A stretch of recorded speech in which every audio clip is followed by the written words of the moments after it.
Conecta TV Radio presenta Agenda País 4.0, un espacio de análisis y opinión alternativo desde lo técnico para el desarrollo del Ecuador. Iniciamos.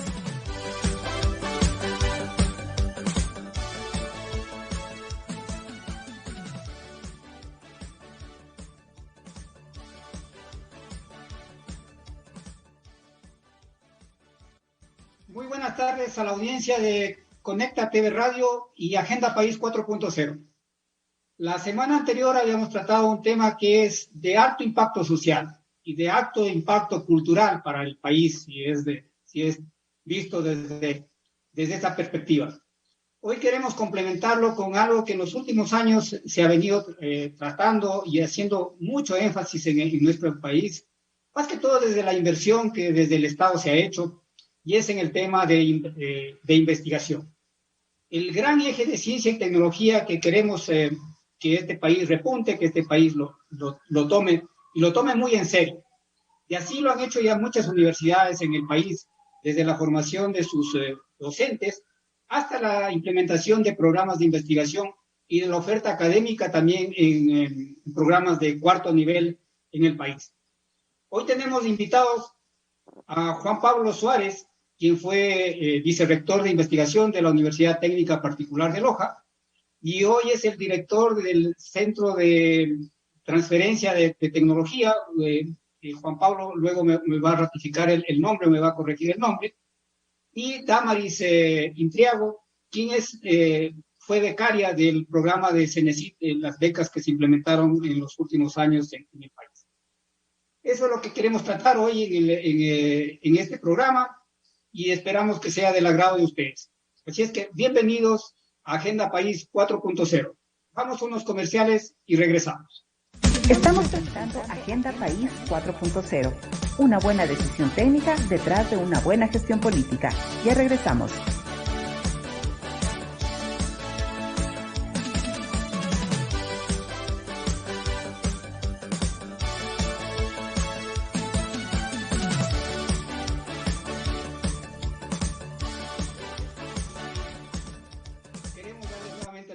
A Juan Pablo y a Damaris. En realidad para nosotros es un honor tener dos investigadores muy jóvenes en nuestro programa, y eso queremos tener también la perspectiva de lo que es la renovación docente y la renovación de los cuadros de alto nivel en las universidades. Es importante también compartirlos. Este proceso que se viene dando desde fines de la década anterior. Así es que queremos retomarlo eso con ustedes. Juan Pablo, buenas tardes. Cuéntanos un poco la visión desde ustedes, desde una universidad privada, que es un referente en la investigación. Si bien yo recuerdo el proceso que se manejó en el 2013, en el que yo participé desde otra universidad y luego en el CEACES, nos daba la indicación de que la Universidad Técnica Particular de Loja había sido muy fortalecido y tenía muy buenos cimientos en el tema de investigación. Y tú estuviste liderando parte de ese proceso, y especialmente en los últimos años. ¿Cómo se ha venido dando este proceso en el país, estos cambios de una universidad tradicional, lo que en términos americanos se llama simplemente los bachelors, y pasar a una universidad con un eje de ciencia de investigación con mucho énfasis, tanto en su formación docente como en las líneas de investigación? Por favor, Juan Pablo, ¿cuál es tu visión y cómo le ves a la universidad y en el entorno global, cómo se han dado estos procesos aquí en el país? Muchas gracias, Rodrigo, por la invitación a este diálogo. Estoy muy contento de poder compartir este espacio también con Damaris Intriago. Creo que vamos a poder intercambiar muchas ideas sobre estos temas que son de interés para muchas personas. Yo creo que durante los últimos años las universidades nos hemos encaminado, digamos, en un proceso que yo creo que ha sido muy importante. Digamos, quizás un proceso donde ha primado mucho el cumplir unos estándares frente a las evaluaciones que hemos tenido en las universidades. Pero yo creo que eso no ha sido lo único que ha marcado, digamos, el sendero de las universidades, sino más bien yo creo que en la mayoría de las universidades, yo diría en todas, un genuino interés de transformar universidades que tradicionalmente han sido universidades de docencia a universidades donde se pueda generar conocimiento y por tanto ese conocimiento también puede servir, digamos, para aportar a transformar el entorno donde estamos. En el caso concreto de la UTPL, este proceso se inició de formación de los profesores, se inició incluso mucho antes de las reformas en la Ley de Educación Superior. Ha sido un proceso que la universidad le ha llevado un importante tiempo porque había que ir dando diferentes pasos, ¿no? Primero era muy importante el tema de conectarle a la universidad a redes internacionales, de paso que se iban formando los profesores. También había un requerimiento importante de mejorar ciertas áreas físicas, equipamientos, ir conectando, no ir creando una semilla, digamos así, de una cultura de investigación en un entorno donde no existía. Entonces eso ha tomado tiempo, ha sido un proceso. Creo que es un proceso donde hay muchas sinergias porque las personas que tienen la oportunidad de irse afuera, a formarse, a formar parte de redes internacionales, a conocer, a aprender nuevas cosas, regresan, fertilizan, digámoslo de cierta manera, lo que estamos haciendo en la universidad, y ahí es un círculo que se va volviendo un círculo virtuoso. Y yo creo que en general ha sido un camino no exento, digamos, de dificultades, pero creo que ha sido un camino muy, muy positivo que ha transcurrido la universidad durante estos últimos años. Perfecto. Damaris, desde la perspectiva de alguien que sale a formarse en el exterior, aprovechando estos incentivos que dio que ha dado el gobierno, el Estado en general, ¿cuáles han sido las expectativas y cómo has visto tú este proceso? Obviamente la ruta es un poco diferente, ¿no es cierto? Desde querer salir a estudiar y luego volver al país, que más adelante lo veremos en qué condiciones se regresa. Pero ¿cómo has visto tú este proceso en general de la transformación de la universidad y fortaleciendo estos ejes de investigación? Bueno, muy buenas tardes y gracias a ustedes por la invitación, igual a mi colega, gracias por su presencia y pues espero que la discusión sea de provecho para los televidentes. Bueno, como becaria, yo fui becaria CENESID entre los años 2015 y 2016. En ese momento y pues durante toda mi carrera siempre he buscado financiamiento externo para costear mi educación desde pues la secundaria, pasando por la Universidad San Francisco, que me abrió las puertas con una beca y pues también me dio empleo en su momento y eventualmente quise también salir a formarme. Y pues en ese momento creo que las políticas educativas que se habían puesto en marcha, dando prioridad a la ciencia y la tecnología y también a la preparación de nuevos profesionales en otras universidades de élite en otras partes del planeta, era una estrategia bastante que podría o que prometía que podía reforzar el desarrollo científico, tecnológico y de innovación en el país. Las becas, no solo a mí, sino a muchos colegas y amigos, nos ayudaron a cumplir nuestros sueños en otras partes del mundo, estudiando en mi caso en universidades de excelencia como el Imperial College en Londres. Sin embargo, creo que se perdió un poco la visión durante este proceso de años de inversión en becas, porque al regresar nosotros nos topamos con una realidad y pues es una de las que yo también experimento en estos momentos como becaria retornada de casi 2 años, que es muy difícil poder reinsertarse o a muchos nos ha tocado reinsertarnos en otros ámbitos que no son investigación, justo para también poder tener una plaza de empleo. Ahorita en las universidades es complicado y pues doy fe de eso porque he tratado de iniciar procesos de postulación para pues como docente investigadora insertarme en una institución de educación superior para poder también transmitir y transferir los conocimientos que adquirí en mis 3 años de estudios en Europa. Sin embargo, el retorno y la reinserción de becarios es un proceso todavía complicado para los que regresamos y para los que aún están estudiando es complicado a nivel de financiamiento, porque a nivel estatal, pues las becas sí tuvieron siempre el problema de las demoras en los pagos, y eso también un poco lo viví yo en mi experiencia afuera, pero creería yo que la intención inicial de reforzar y de preparar profesionales fue bastante válida. Sin embargo, a lo largo del tiempo no hubo la debida organización para que hayan puestos de trabajo para que nosotros podamos contribuir al país, y ahí es donde creo que se perdió el norte en el caso de las becas. Perfecto. Yo creo que las visiones son diferentes, Juan Pablo y Damaris, más que todo las posiciones por las que uno empieza.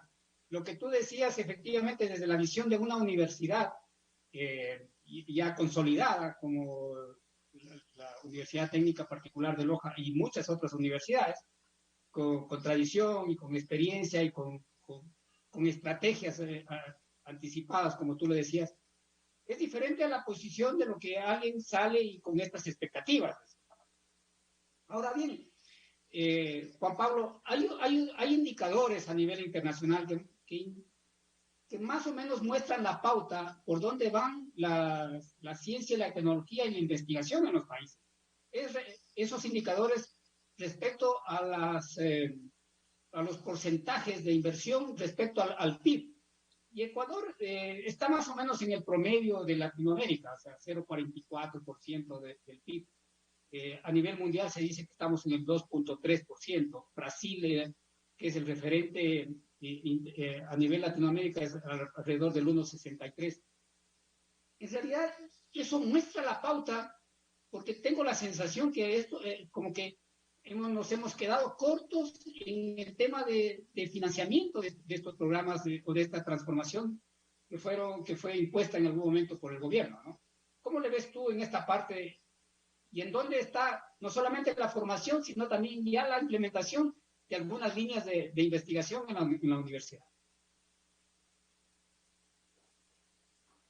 Claro, creo que como cualquier estrategia, digamos, incluye varios elementos, ¿no? Eh, Quizás la política de becas, yo creo que fue algo muy positivo, digamos, fue un elemento que contribuyó mucho, que dio oportunidades a muchas personas para que se puedan formar en universidades de muy alto nivel. Pero claro, ese es un componente nada más de una estrategia que debe ser una estrategia pensada a más largo plazo. Yo recuerdo alguna vez conversaciones con las personas del CENESID por los ámbitos de la universidad, donde nosotros justamente les decíamos esto, y qué va a pasar con todas las personas cuando regresen. No sé si realmente se lo tomaban en serio a la pregunta no lo sé, no sabría, no voy a responder por ellos, pero era un tema que se tenía que ver, es decir, qué iba a pasar con todas esas personas, no era, digamos, no se puede pensar simplemente que las universidades de un día para otro iban a poder incrementar en el 5 o 10% de sus plazas para poder recibir a todos esos nuevos profesionales. Tampoco se podía pensar que esos nuevos profesionales iban a incorporar, por ejemplo, simplemente como efecto de una rotación que tienen las universidades, ¿no? Digamos, yo creo que ahí quizás faltó tener, digamos, una visión, una estrategia un poco más completa. En el caso concreto de la UTPL, nosotros nos enfocamos y lo planteamos al tema de otra manera. Nosotros nos enfocamos a formar a los que ya eran nuestros profesores. Esa es la gran diferencia. Entonces nosotros, a nuestros profesores que ya estaban vinculados a la universidad, que ya tenían su maestría, nos enfocamos a formarlos a ellos para que hagan su doctorado y mejoren sus capacidades. Por tanto, cuando no había este drama del becario retornado, es decir, simplemente el profesor que iba creciendo durante su formación, como decía yo, iba fertilizando lo que ya estaba pasando en la universidad, iba siendo parte de grupos de investigación internacional, iba consiguiendo financiamiento para mejorar, por ejemplo, su laboratorio. Es un poco lo que me pasó a mí durante mi época de formación.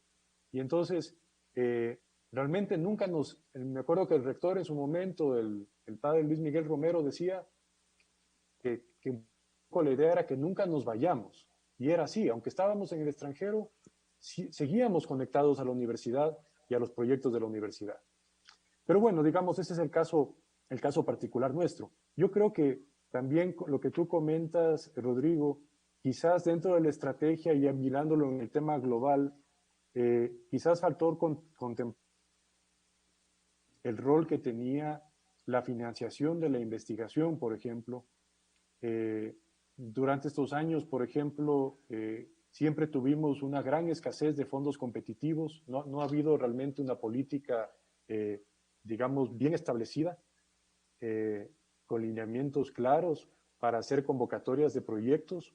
Yo recuerdo que en su momento quizás se direccionaron muchos fondos a pocos, especialmente a los institutos públicos de investigación, se dirigió muchísimo dinero, pero por ejemplo las universidades durante mucho tiempo se tenía la hipótesis de que las universidades privadas no deberíamos recibir los fondos públicos para investigación y nos excluyeron durante años de las convocatorias.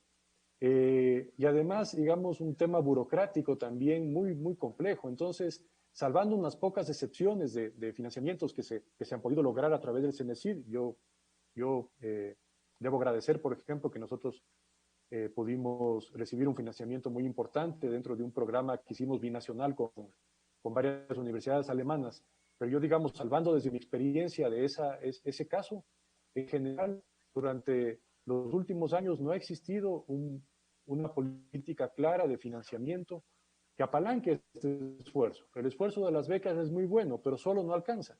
Entonces, han habido otras cosas más. Y si me permite, Rodrigo, quizás otro elemento importante, quizás la estrategia no era crear nuevas universidades, era fortalecer las buenas universidades públicas con tradición, que ya estaban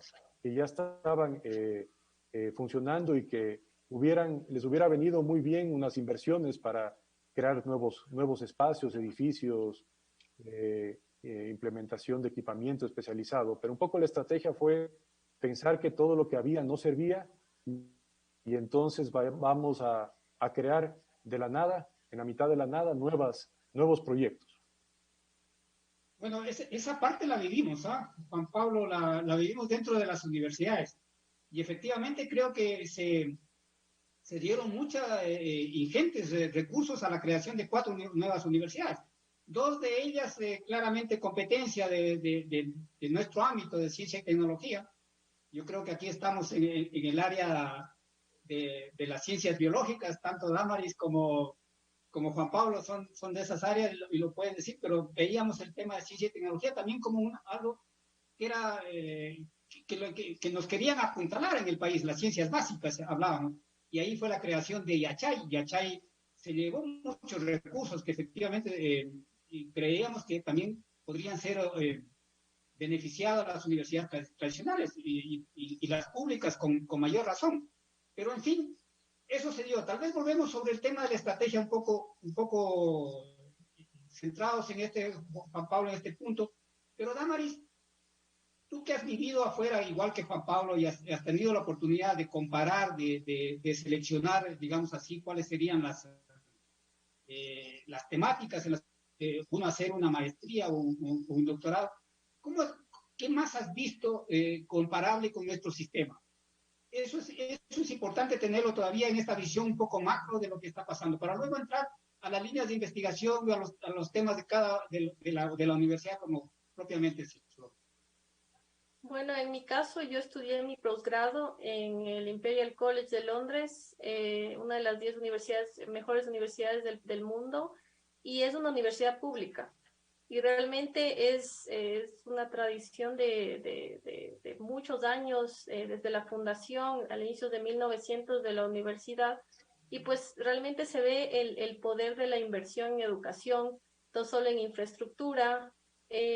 Los profesores son formados, tienen sus títulos de doctorado, tienen sus líneas de investigación también, la infraestructura para hacer investigación y cómo obtener fondos, pues hay sistemas establecidos que ayudan a los investigadores a mantener muchos de mis profesores tenían sus propios laboratorios. Yo de hecho fui tesista y trabajé en el laboratorio de uno de mis mentores en el posgrado. Y pues yo creo que en ese tipo de situaciones en el cual nosotros tenemos todos los recursos, una infraestructura que apoya el aprendizaje, y también el talento humano, que pues tiene todas las facilidades para hacer investigación, nos permiten también no solo formarnos en nuestros temas de enfoque en nuestras áreas, sino que también ver cómo la ciencia se maneja a nivel internacional. Afuera, las colaboraciones y las redes para hacer trabajos de investigación son de todos los días. Y eso es un aspecto que yo pude palpar bastante afuera. Aquí todavía tenemos una cultura de competitividad muy competitiva, no en el buen sentido para sacarnos adelante, sino por el contrario, para estancarnos. En vez de que se formen estas redes entre universidades, aunque algunas sí existen, todavía hay este celo profesional de solo trabajar con ciertas personas o con ciertas instituciones, y eso también estanca que se formen redes y ecosistemas de innovación aquí en el país. Y pues no solo es la falta de inversión, sino también culturalmente tenemos una mentalidad un poco cerrada, que cuando uno sale a estudiar en otros países puede tomar esos buenos ejemplos de cooperación que tienen los científicos en Europa sobre todo. Y nuestra idea como becarios retornados, al menos mi idea ha sido en estos últimos meses, es formar redes con otros, no solo científicos de mi área, sino también médicos en el área oncológica, que es donde yo me muevo, para tratar de apoyar a la creación de conocimiento en el país de alguna forma, y también invertir los conocimientos adquiridos afuera en el país, que es lo que básicamente muchos becarios queremos hacer, pero tenemos las manos atadas en ese sentido porque no tenemos las oportunidades. Mira, Damaris ha tocado un tema súper clave. Y ahí me voy a enganchar con las siguientes preguntas y entrando ya, Juan Pablo, al tema ya propiamente de las famosas leyes, la LOES, la 1 y la 2 que se han dado, y una discusión que teníamos en su momento en la Escuela Politécnica Nacional y en muchas otras universidades. Me acuerdo que hicimos un grupo de las 7 universidades públicas tradicionales de Ecuador y si mal no recuerdo se sumó una privada, pero era precisamente el tema de las líneas de investigación. O sea, se veía que no teníamos rumbo en eso. Tú ya lo topaste, Juan Pablo, decir, ciertamente el tema del financiamiento, sacar a las personas a ir a hacer sus becas y luego vamos a regresar con el círculo que ahí se dio, que efectivamente estaba totalmente mal diseñado, totalmente mal diseñado. Y esas discusiones que dice Damaris en este momento, ¿cómo se dieron al interior de las universidades? Yo te comento el caso de la Politécnica, que era muy difícil, inclusive si habían dentro de las facultades, ni siquiera querían asociarse para formar los departamentos o los centros de investigación. No sé cómo se llamen, peor asociarse con otras universidades. Yo recuerdo el caso de la nanotecnología, que era, entonces, todo el mundo quería tener su propio departamento, su propia línea de investigación en nanotecnología, y no nos podíamos asociar. Esa visión, Juan Pablo, lo que dice Damaris, efectivamente un tema cultural, que no solamente pasa, que es tema de la sociedad ecuatoriana. ¿Cómo se vivieron dentro de, y cómo llegamos a este punto, Juan Pablo, que tú lo mencionas? Aquí no hay líneas de investigación todavía en este país, o sea, seguimos pensando en más de 100 líneas de investigación. ¿Cómo se ha dado ese proceso ya en los últimos años, Juan Pablo? Yo creo que como en cualquier proceso, digamos, humano, cuando nos enfrentamos al cambio, siempre hay resistencia al cambio, ¿no? Y en este caso, las universidades nos enfrentábamos a la presión ya por vía las regulaciones, vía una serie de lineamientos, a tener que demostrar que estamos haciendo investigación, a tener indicadores, a tener publicaciones, a demostrar cuántos profesores con doctorado tenemos a tiempo completo, etcétera, etcétera, ¿no? Y evidentemente hay, como en cualquier proceso de cambio, como decía, hay una resistencia a esto. Yo creo que más allá de esa resistencia y las dificultades, yo creo que también tenemos que, de todas maneras, evaluar las cosas de una manera global y, y si hacemos un balance, yo creo que evidentemente estamos mejor que antes, eso sí es verdad.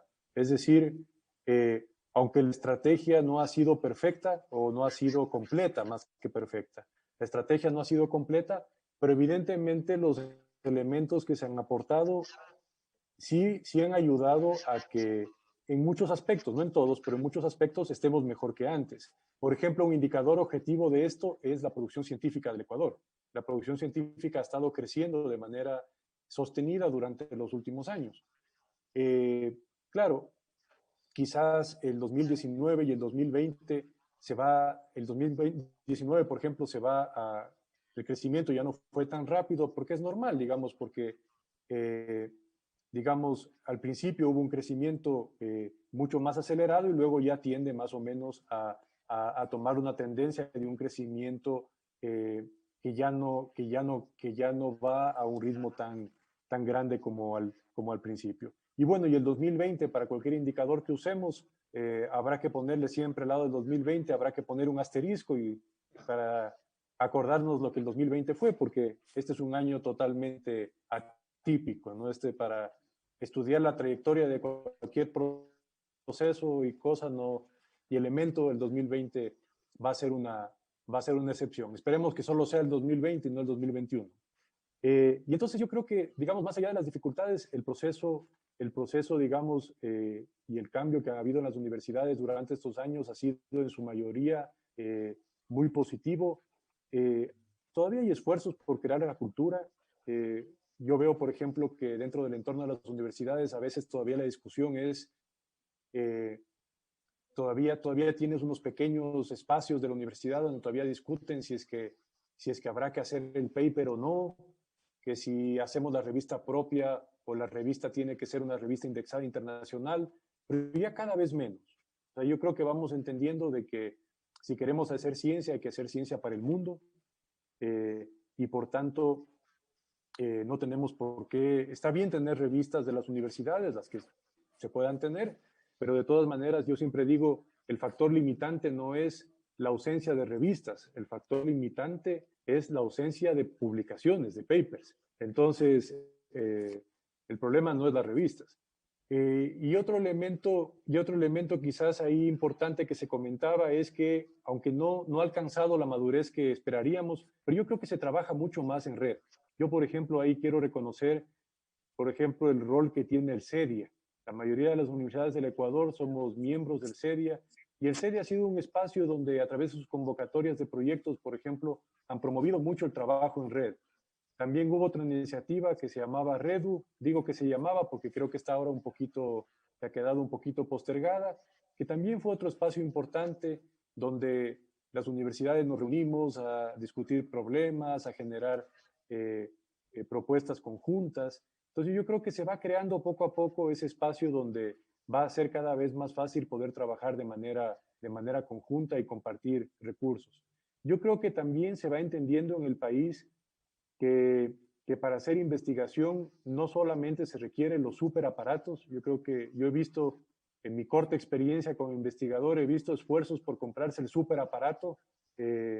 Damaris me dará la razón, pero por ejemplo en biología molecular, ahora mismo los aparatos más específicos y que normalmente podrían ser los más costosos de tu laboratorio, en muchos de los casos ya no se recomienda comprarlos. Es mejor contratar el servicio fuera, porque estos aparatos se vuelven obsoletos en 2, 3 años y tú tienes una inversión que si el flujo de muestras que vas a analizar no es suficiente, no te conviene. Entonces, claro, lamentablemente todavía nuestras universidades están llenas de aparatos costosísimos que se subutilizan, pero ya se está cambiando también, yo creo que poco a poco esa idea. Yo creo que aquí, como decíamos al principio, más que una, digamos, una acción que transforme todo, es un conjunto de acciones, un conjunto de esfuerzos que nos va permitiendo crear esa cultura, que es al final lo que buscamos, crear una cultura de investigación en el país que sea una cultura que saque lo mejor de lo que ya conocemos en otros países que tienen gran tradición, pero que también, aprovechando la oportunidad de que nuestra tradición científica es una tradición científica muy reciente, también aprovechemos para no cometer los errores que se han cometido también en otros sitios, porque la ciencia en Europa, en Norteamérica, también tiene vicios. Y creo que es importante que nosotros tratar de no cometer esos mismos errores aquí. Yo, por ejemplo, comento algo.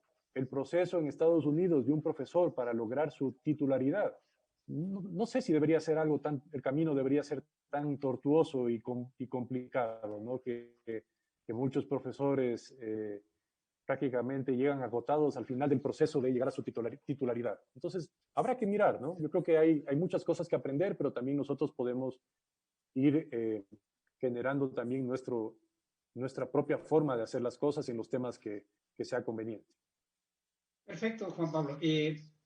Damaris, esto ya en la práctica también, el empezar, el empezar de hacer investigación y lo que tú estás haciendo en tus temas de biomedicina, tanto haciendo cátedra como el tema de la investigación, topaste un tema muy importante que Juan Pablo también lo ha profundizado, el tema de trabajar en la red.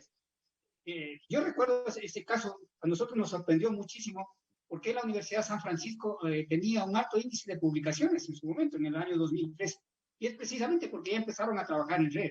Algo también lo venía haciendo la UTPL y algunas otras universidades. Bien, ahora, con este cambio de cultura y entrando a la docencia, Damaris, ¿cómo lo ves tú ya en la práctica? ¿Cómo se está aplicando esto en las universidades? Porque también hay la discusión de los docentes. O me dedico a hacer investigación o sigo dando, o sigo teniendo aulas, lo que, lo que normalmente se lo plantea. ¿Cómo están esos procesos? Tú estás trabajando en la Universidad SEC del Ecuador, Damaris. ¿Cómo se está viviendo ese cambio y esas acciones que están dando las universidades?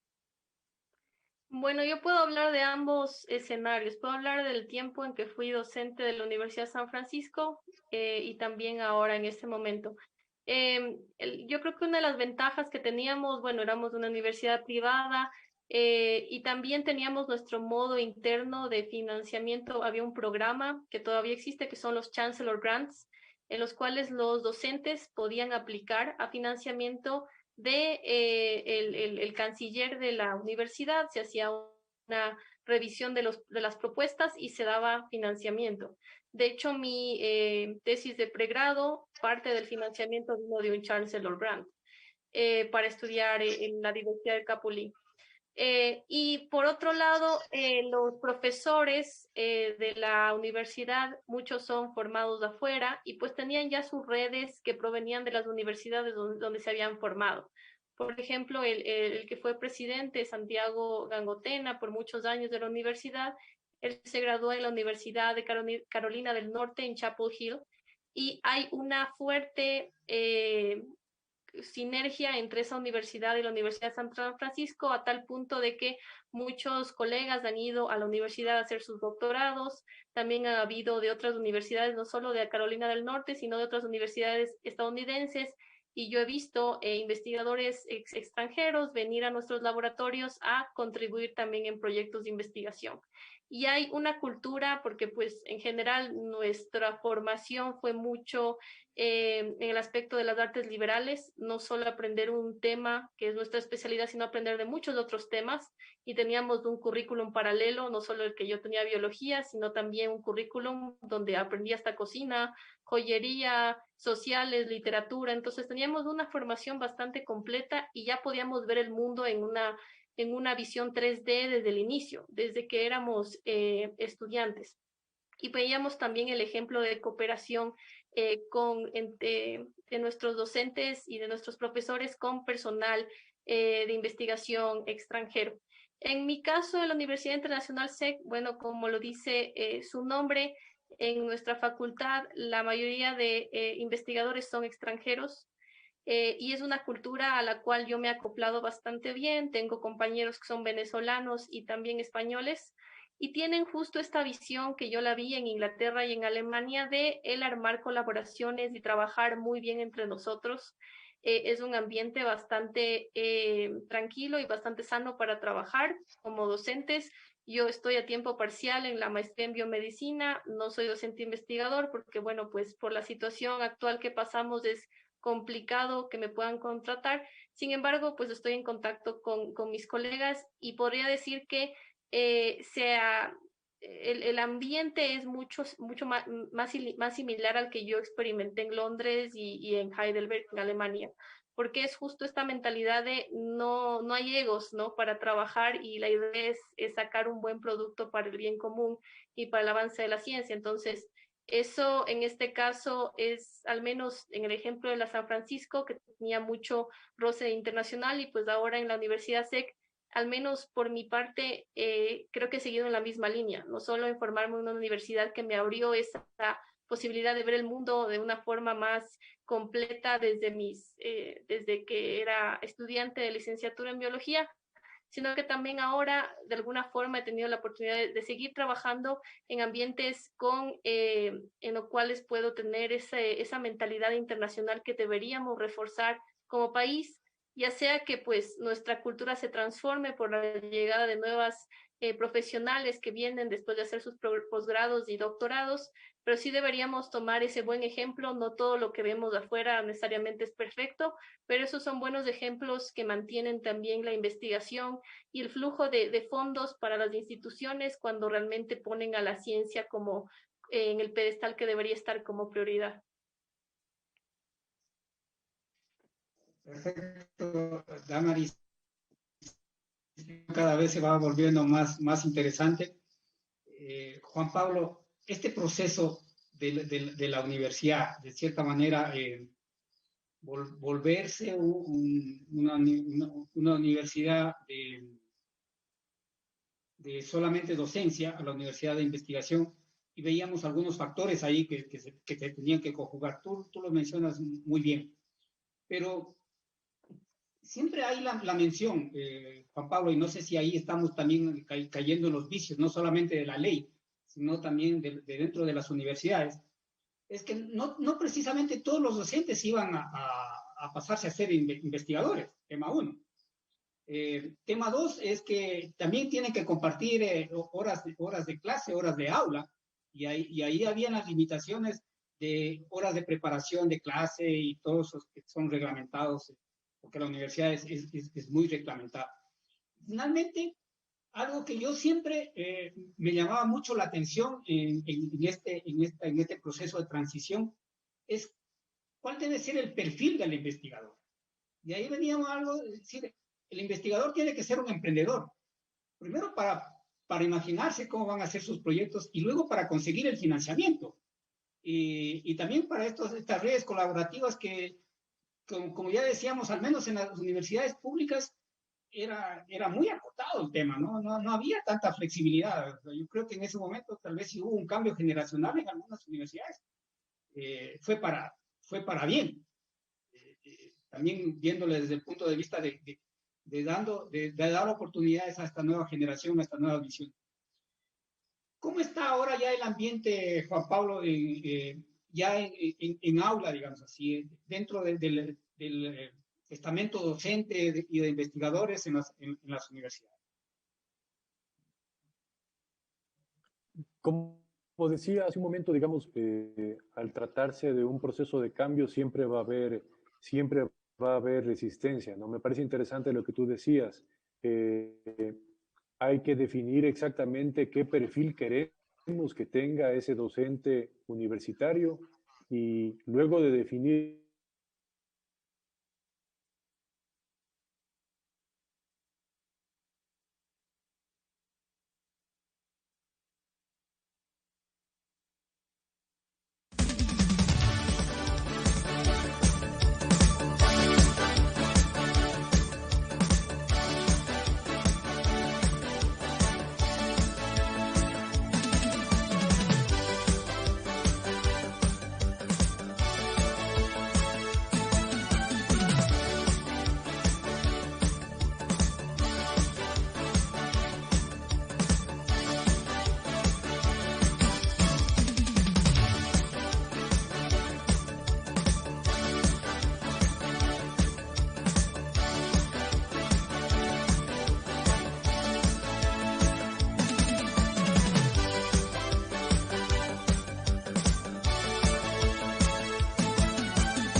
que tenemos. Entonces, para lograr un profesor que principalmente no quiere salirse de la docencia, quiere estar en ese ámbito, bueno, que tenga entonces una carga mayor de docencia, pero sí pidámosle un poco de investigación, porque somos universidad y en universidad hay que generar conocimiento.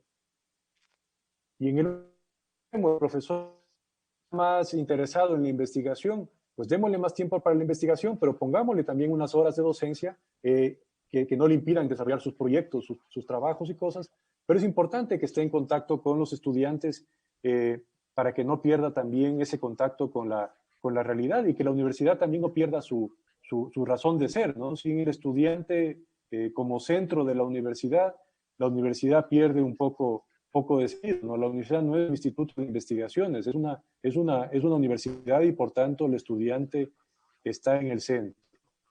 Respecto al ámbito de emprendimiento, ahí ponemos un elemento más, ¿no? Claro, todos los profesores deben ser emprendedores. Sería bueno, pero no creo que sea el caso. Entonces, en principio, si los profesores somos capaces de ser excelentes en nuestra labor de enseñanza y podemos generar investigación relevante que contribuya al conocimiento de temas que sean de interés nacional e internacional, creo que el profesor está haciendo un excelente trabajo. Si además de eso tenemos algunos perfiles que son emprendedores y que se conectan mucho más con el sector productivo, con las empresas, bueno, eso ya es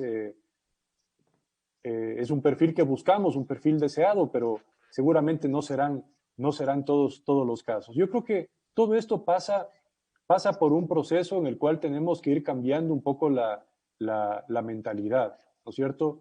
Y si me permites, Rodrigo y Damaris, yo creo que la mentalidad va un poco desde el propio estudiante, ¿no? El estudiante tiene que cambiar su expectativa frente a la universidad. Si nosotros conversamos con muchas personas y le preguntamos por qué vas a la universidad, la mayoría de las personas nos van a responder, voy a la universidad porque quiero obtener un título. Y ahí tenemos ya un problema. Deberíamos ir a la universidad para obtener unos conocimientos, para obtener unas competencias que me permitan ejercer una profesión. Eso es muy diferente. Eso es muy diferente. Entonces, si yo quiero en mi universidad, por ejemplo, lograr ingenieros en alimentos, que tengan unas competencias, ¿no es cierto?, que les permita luego ejercer esa profesión de una manera exitosa. No me tengo que quedar solamente con el conocimiento, tengo que conectar esos ingenieros de alimentos con emprendimientos, con empresas, con casos reales, con resolver problemas, ¿no es cierto? Si una de las tendencias en los alimentos ahora es buscar nuevos sustitutos de harina, de alimentos similares a las harinas que no tengan gluten, por ejemplo. Bueno, que el estudiante sepa que esa es una tendencia y que se conecte a esa realidad. Lo que pasa es que a veces, como digo, la universidad está muy desconectada del entorno y entonces viene el estudiante para recibir un título y no necesariamente está conectándose ni entendiendo la realidad de donde se va a desenvolver luego como profesional. Y entonces llega con un título a pedir un empleo y decir, mire, Rodrigo, no sea malito, deme un trabajo de cualquier cosa. Y ese es un problema. Entonces yo creo que eso tenemos que irlo desde las universidades también abordando para cambiar esa forma de pensar, para que sea una formación que dé esas competencias, que dé esas habilidades. Muchas de las habilidades que se necesitan en el mundo actual son habilidades blandas, que van a complementar a las habilidades y a los conocimientos técnicos científicos. Entonces, en eso también hay que hacer un esfuerzo y la universidad tiene que sintonizarse con la realidad del entorno. Perfecto. Mira, eso lo tratamos en el programa anterior y estamos totalmente de acuerdo. A mi gusto, yo sigo pensando, por hacerle más corto el tema de que la universidad sigue siendo el campo ocupacional de los jóvenes. Y así lo veo, y a lo mejor todos tradicionalmente hemos ido con esa mentalidad a la universidad, a buscar el título, y luego a ver qué pasa. Y ahí nos hemos encontrado con realidades totalmente diferentes, Totalmente de acuerdo contigo, Juan Pablo, de que es un tema, yo diría, no solamente cultural, es un tema social, a lo cual la universidad es el último, digamos así, la última la punta del iceberg del tema de la educación. Pero ahí lo ha tratado un tema muy importante que yo lo veo más fresco tal vez en la visión de Damaris. Este relacionamiento con los estudiantes. También decíamos los estudiantes, tú lo viviste, los estudiantes tienen que aportar a hacer investigación. Y cuando hacíamos los números, que Juan Pablo también en algún momento decía, la cantidad de publicaciones que tienen que hacerse por docente para cumplir las metas y las expectativas de llegar a tener estándares internacionales. Decíamos que más o menos tienen que ser entre 5 y 7 publicaciones por año. No sé, Juan Pablo, si ustedes lo logran por docente, por investigador, pero realmente eso es un número bastante alto, ¿no? Damaris, tu experiencia en esto, colaboración de alumnos, colaboración con otras redes internacionales, lo que ya acaba de decir Juan Pablo, el tema de cómo es ese perfil de investigador. Porque eso es importante, ¿no? No todos son investigadores dentro de la universidad. ¿Cómo lo ves tú ya, para luego pasar al tema de esta partecita que es muy importante del tema de relacionamiento con el sector productivo, con la empresa en el país? Bueno, yo creo que una de las cosas que se me pasó un poco en la pregunta pasada fue que yo sí considero, como muchos otros colegas, que el mejor docente debe ser investigador, porque nosotros no solamente estamos repitiendo los conocimientos que generan otros investigadores a nivel internacional, sino que también, y ese pues puedo dar fe, que ha sido en mi caso como primer semestre trabajando en la maestría en biomedicina, en las cuales quienes hemos hecho investigación podemos formar a los futuros profesionales, dando un punto de vista bastante particular, el de una persona que ha hecho trabajo de laboratorio, por ejemplo, en mi caso. Puedo contarles, no solo, en mi caso yo doy clases de laboratorio en técnicas en investigación a nivel de laboratorio en biomedicina, yo puedo contarles esos aspectos que, por ejemplo, los artículos y los libros no te cuentan. Este tipo de detalles que uno no aprende sentado en las aulas de la universidad, sino uno aprende haciendo. Uno aprende poniendo en práctica los protocolos, hay cosas que funcionan, hay cosas que no, y esa experiencia también es enriquecedora para ellos, y eso es una de las cosas que al menos mis alumnos me pedían al inicio del año, que les cuente justo esa parte que a veces no se palpa en las publicaciones. Por otro lado, la educación y los enfoques nuevos, los nuevos paradigmas de educación han cambiado y tenemos que pasar de la educación tradicional a la educación constructivista, en el cual el docente no es el centro del proceso de enseñanza-aprendizaje, sino el alumno. Los docentes somos solo facilitadores del aprendizaje. Y como ya lo decía mi colega, pues nosotros como docentes debemos enseñar a nuestros alumnos cómo generar conocimientos y cómo desarrollar habilidades como las habilidades blandas y habilidades también no solo a nivel de investigación, sino también comunicativas, habilidades creativas, porque el hecho de que un profesional sepa dónde buscar información, sepa cómo analizar, cómo aplicar su pensamiento crítico, eso le va a ayudar ya sea que pues se enfoque en investigación de campo o en el laboratorio. Son habilidades que ayudan a los profesionales a ser mucho más competitivos y también ser mucho más atractivos en el mercado laboral. Y por otro lado, sí es muy importante en el perfil del investigador no solo pues tener las competencias técnicas y los conocimientos, sino también conocer cómo enseñar. La pedagogía nos ayuda a entender cómo aprende el ser humano, cómo adquiere conocimientos y cuáles son las mejores estrategias para enseñar y para que un estudiante pueda adquirir la formación que requiere. En eso también deberíamos incluir las habilidades sociales, muchas veces y comunicativas, muchas veces los investigadores no solo no son buenos maestros porque no tienen formación en pedagogía, se debería dar capacitación, sino que también tienen a veces problemas en relacionarse con otros seres humanos porque pasamos muchas veces mucho tiempo en laboratorio. Entonces necesitamos tener esas habilidades sociales para establecer redes, para comunicarnos con otros y también aplicar la empatía y la humildad cuando estamos con nuestros estudiantes. Siempre mantengo una relación horizontal con ellos. Yo no soy mejor ni peor que ellos, ni ellos tampoco. Nos tratamos como seres humanos con respeto, pero también les invito a que también refuten, que ellos no solo sean entes pasivos que adquieren el conocimiento, sino que si deben criticar, deben hacer un análisis de algo que no les parece en base a lo que hemos analizado y que pues ellos tienen otra forma de ver un problema o de encaminar una idea de investigación, pues que la digan sustentadamente. Y eso creo que es importante pasar en la educación superior a no solo que el estudiante es un ente pasivo que recepta conocimientos, sino que también adquiere las habilidades para generar conocimientos y analizar y sintetizar información. Poniendo como centro al estudiante y pues también practicando la empatía, como docentes podemos darles una mejor formación a nuestros alumnos y no solo darles un ejemplo de profesionalismo, sino también de humanidad. Perfecto. Bien, ahora yo creo que es importante ya retomar el tema que Juan Pablo lo dejó planteado, el tema del relacionamiento con la empresa. Y ahí, siguiendo el entorno de la universidad, en algún momento se dijo que en el país tendríamos que hacer ciencias básicas. Inclusive se creó un programa en un ministerio de carácter estratégico, programas de ciencias básicas. Y yo creo que a diferencia de mi visión personal, no sé, Juan Pablo y Damaris, ahí en el país estamos para hacer más investigación aplicada, que eso es lo que se requiere. A lo mejor aquí no vamos a tener tantas patentes, o en el corto plazo es un proceso bastante largo de tener patentes, aunque me parece que esas investigaciones en esas líneas han crecido bastante.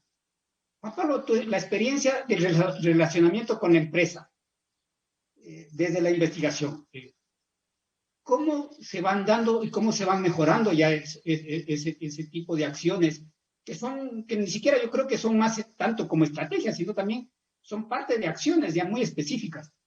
¿Cómo lo vas haciendo para que luego tú nos comentes de esta iniciativa que tiene la Universidad Técnica de Loja y a cargo tuyo de lo que es el Parque Científico y Tecnológico de la UTP? Primero, este tema de la empresa. ¿Cómo todavía sigue cómo se va dando, cómo se va ensamblando este tema? Si me permites, primero quisiera comentar algo sobre digamos, sobre este dilema entre la ciencia básica y la aplicada. Yo creo que ese dilema se resuelve cuando utilizamos nuestras capacidades para resolver problemas. Y entonces ya no tenemos que ponerle ese membrete de ciencia básica y aplicada, porque ese membrete de ciencia básica y aplicada, digamos, considera la expectativa de que esa ciencia, ¿no es cierto?, pase, digamos, a un desarrollo concreto de un producto o servicio. Pero eso es una expectativa y hay muchos ejemplos en los cuales ciencia básica a los pocos años se pudo aplicar y permitió desarrollar una serie de nuevas tecnologías. Por ejemplo, yo recuerdo uno de los ejemplos de esto es, por ejemplo, las investigaciones respecto a rayos láser y todo tipo de cosas que luego se aplicaron a un montón de temas prácticos. Y luego hay ciencia llamada ciencia aplicada, que a veces realmente no se logra aplicar del todo. Entonces, ciencia básica o aplicada casi que es una expectativa que tenemos al inicio. Yo creo que nos libramos de ese problema, como decía, si nos enfocamos simplemente en desarrollar investigaciones para resolver problemas concretos. Desde ese enfoque, digamos, ahí hay que lograr una conexión entre la universidad y la empresa. En la universidad, como decíamos, tenemos nuestra agenda propia, es natural, las universidades a veces somos instituciones un poco grandes, complejas, tenemos nuestra agenda, nuestros problemas, y las universidades tenemos que hacer un mayor esfuerzo por escuchar y por entender las necesidades que existen en la sociedad y especialmente en el sector productivo, para nosotros poder canalizar nuestros esfuerzos, nuestras investigaciones, incluso ciertas inversiones estratégicas en equipamientos, en infraestructuras, hacia resolver esos problemas de la sociedad y del sector productivo que ayuden a generar pues, bienestar, riqueza en nuestro entorno. En la UTPL estamos en ese esfuerzo desde algunos años. Es un camino que lo estamos transitando, no es algo que se lo puede lograr de un día para el otro.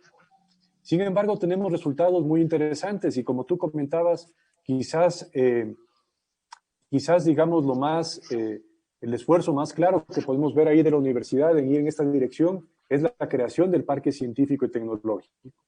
Y este Parque Científico y Tecnológico de UTPL justamente trata o busca responder a esas necesidades del entorno, a las necesidades del sector productivo, para poder generar desde la universidad soluciones. También este parque científico y tecnológico trata de constituirse como un ecosistema de innovación. Y para lograr generar este ecosistema de innovación, el parque tiene 4 pilares, como si fuese una mesa que tiene 4 patas. Y esos 4 pilares, el primer pilar está relacionado a todo el tema de formación. Es una formación en competencias blandas, en temas de innovación y de emprendimiento transversal a nuestros alumnos de la universidad y también a nuestros profesores, para todos estar sintonizados con la innovación y el emprendimiento. El segundo elemento, el segundo pilar importante es la incubación y aceleración de empresas. Tenemos un programa muy exitoso que está siendo llevado por nuestra incubadora que se llama Prendo, ya por varios años, y es un programa que recibe postulaciones de emprendedores cada 6 meses. Es un concurso abierto a nivel nacional, y los que logran entrar en este proceso durante esos 6 meses reciben toda la formación, el acompañamiento, la mentoría para pasar de una idea a productos en el mercado ya con primeras ventas el momento que se gradúan. Y esto lo hemos logrado, como digo, se lo logra hacer en un periodo de 6 meses. Tenemos ya un grupo importante de empresas que se han graduado de nuestro programa y que incluso estamos ahora en una siguiente fase de búsquedas de financiamiento, de fases de inversión para que vayan escalando en su empresa. El tercer componente importante es el componente de relacionamiento, justamente universidad-empresa. Ahí nosotros ponemos a servicio de las empresas del sector productivo la infraestructura, nuestros expertos, la capacidad que hay en la universidad para resolver problemas concretos. Entonces viene una empresa y nos dice, mire, yo quiero desarrollar una nueva formulación de un alimento con tales condiciones. Entonces nosotros tomamos esa necesidad de la empresa y junto con ellos desarrollamos una solución que se ajuste a las necesidades que ellos tienen. Y el cuarto pilar es la transferencia de propiedad intelectual. En nuestro país tenemos una trayectoria muy cortita, hay poco, digamos, no tenemos un camino de recorrido como en otros países. A veces miramos con recelo a las patentes, con preocupación, cuando más bien las patentes justamente es la forma que se utiliza en otros lados, ¿no es cierto?, para de manera, digamos así, formal, transferir ese conocimiento a un tercero. Entonces, antes de poderlo transferir a un tercero, yo lo patento para que esté en unos términos y condiciones disponibles para poder yo hacer de una manera muy transparente esa transferencia al tercero. Ahí tenemos experiencias muy interesantes durante los últimos años de patentes internacionales, patentes que apelan a este sistema de PCT que hemos solicitado desde la UTPL, en algunos casos con participación de empresas. Tenemos varias ya que han recibido ya un informe favorable y estamos en ese proceso de transferir porque no queremos que las patentes y ese conocimiento se quede en la universidad, se quede guardado en un cajón, en un cartón. Queremos que ese conocimiento se transfiera al sector productivo para que apoye a dinamizar la economía. Perfecto. Damaris, ahora, en esta última intervención, tu experiencia, tu práctica en este momento, tus líneas de investigación en lo que estás haciendo, ¿qué tan aplicable es el tema de la empresa, digamos, esta aplicación? Tú estás en el área de biomedicina. ¿Hay aplicaciones prácticas en este momento? Bueno, en este momento, al menos a nivel país, la investigación oncológica, que es mi área, se desarrolla en muy pocos escenarios. Hay solo un par de universidades que tienen también la infraestructura para hacerlo. Pero yo iría un paso más adelante, no solo en mi área, sino en este ámbito de la pandemia, en el cual necesitaríamos reforzar la investigación no solo a nivel de universidad, sino también la aplicación de esos conocimientos a nivel de industria farmacéutica aquí, por ejemplo. Sería muy interesante poder estudiar nuestra biodiversidad, estos compuestos activos que puedan estar presentes en plantas, por ejemplo, y que sería importante no solo hacer las primeras pruebas in vitro en laboratorio, sino eventualmente tener no solo para poder hacer ensayos en células del laboratorio, sino, por ejemplo, tener el equipamiento para hacer ensayos en animales y que eventualmente incluso podamos hacer pruebas en pacientes y que tengamos también el respaldo de la industria farmacéutica para incluso generar nuestros propios fármacos con toda pasando por todas las fases de experimentación rigurosa para lograr una aprobación sería genial. Nosotros tenemos una gran riqueza natural que pues deberíamos estudiarla. Sé que algunos investigadores lo hacen para poder justo entender y obtener este tipo de compuestos que nos puedan también ayudar, no solo en el campo de las infecciones bacterianas, virales, sino también, por ejemplo, en controlar el desarrollo de tumores. Creo que en esa área todavía tenemos solo investigación básica, muy, muy mínima, y pues creo que sería una gran ventaja que industria y academia pues trabajen en conjunto justo para, como decía nuestro colega, para resolver problemas, plantear proyectos, resolver problemas y no solo enfocarnos en intereses particulares, sino que en lo que realmente la sociedad necesita, tomando en cuenta los intereses de la comunidad, y pues para eso también está la universidad, para generar conocimientos que puedan mejorar la calidad de vida de nuestra población. Perfecto, mira, yo siempre digo que estos programas nos quedamos cortos con 1 hora, son temas realmente muy atractivos y que sentimos una cierta pasión por hablar del tema de la universidad en la cual hemos trabajado y colaboramos permanentemente. Yo les quiero agradecer, Damaris y Juan Pablo, por su tiempo, por su voluntad de compartir sus experiencias y también, como le llamamos, nuestras indicaciones, nuestras opiniones respecto a lo que debe ser la educación superior y el tema de investigación, algo que queremos apuntalar y que se debe apuntalar en el país. Ojalá en este nuevo ciclo que se nos viene, entendamos de que la universidad sigue siendo un rol fundamental y que tiene un eje transversal a toda la sociedad, como lo ha mencionado Juan Pablo, como lo ha mencionado Damaris, y que es lo que queremos en este momento. Nos quedamos con muchos buenos mensajes, lo que se puede hacer desde la parte de la regulación hasta la parte práctica, este relacionamiento que siempre decimos, finalmente con la empresa privada, porque el Estado solo da las políticas públicas y ahí nos quedamos. La empresa privada, quien lo aplica o quien lo utiliza, y más que todos los estudiantes, que son definitivamente el centro de atención en las universidades, que bien lo han dicho nuestros dos invitados.